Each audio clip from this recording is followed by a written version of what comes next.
ఎండాకాలంలో హీట్ ఒత్తిడి వల్ల కలిగేటువంటి నష్టాలను చూసినట్లయితే, ఎండాకాలంలో వాతావరణం యొక్క ఉష్ణోగ్రత 40 నుండి 48 డిగ్రీల సెల్సియస్‌కు చేరుకుంటుంది కావున బర్డ్స్ యొక్క శరీర ఉష్ణోగ్రత కూడా విపరీతంగా పెరిగిపోతుంది. బర్డ్స్ ఆరోగ్యంగా ఉండాలంటే వాతావరణం యొక్క ఉష్ణోగ్రత 22 డిగ్రీ సెల్సియస్ నుంచి 30 డిగ్రీ సెల్సియస్ వరకు ఉండాలి. ఎందుకంటే కోడి శరీరం ఉష్ణోగ్రత ఎక్కువ, బర్డ్స్ శరీరం ఈకలతో కప్పబడి ఉంటుంది. బర్డ్స్ శరీరంలో ఫ్యాట్ పర్సెంటేజ్ కూడా అధికంగా ఉంటుంది.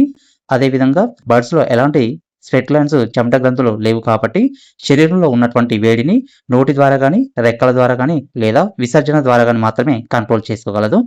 అదేవిధంగా ఈ సమ్మర్లో ఎక్కువగా కోళ్ళు మోర్టాలిటీ కావడానికి గల కారణాలు చూసినట్లయితే, ఎండాకాలంలో ఎండ తీవ్రత 41 డిగ్రీ సెంటీగ్రేడ్ కంటే ఎక్కువైనప్పుడు బర్డ్స్ లో లివర్ మరియు కండర ఎముకల్లో నిల్వ ఉండేటువంటి గ్లైకోజన్ ఎక్కువ మోతాదులో గ్లూకోజ్ను విడుదల చేస్తుంది. ఇది అబ్నార్మల్ ప్రొడక్షన్ ఆఫ్ గ్లూకోజ్ కావున గ్లూకోజ్ పర్సెంటేజ్ ఎక్కువైనట్లయితే లివర్ సైజు పెరిగిపోతుంది, ఎన్లార్జ్ అయిపోతుంది. అదేవిధంగా గుండె కొట్టుకునే రేటు కూడా పెరుగుతుంది. దీనివల్ల రక్తనాళాల్లో ప్రవహించేటువంటి రక్తము స్పీడ్ పెరుగుతుంది కావున హీట్ ఒత్తిడి వల్ల చనిపోయి కోడి లివర్ ఉబ్బుతుంది. ఎండ తీవ్రత పెరిగిన కొద్దీ కోడి తాగే నీరు సాధారణ దానికంటే 3 నుంచి 5 సార్లు ఎక్కువగా తీసుకుంటుంది. కాబట్టి శరీరంలో నిల్వ ఉండేటువంటి ఎలక్ట్రోలైట్స్ బ్యాలెన్స్ కోల్పోవడం వల్ల డిహైడ్రేషన్ వస్తుంది, ఇమ్యూనిటీని కంప్లీట్ గా కోల్పోతుంది. దీనివల్ల బ్యాక్టీరియా వైరస్ రోగాలు రావడానికి కారణమవుతుంది. ఇవి రావడం వల్ల మోర్టాలిటీ పర్సెంటేజ్ కూడా అధికంగా పెరుగుతుంది.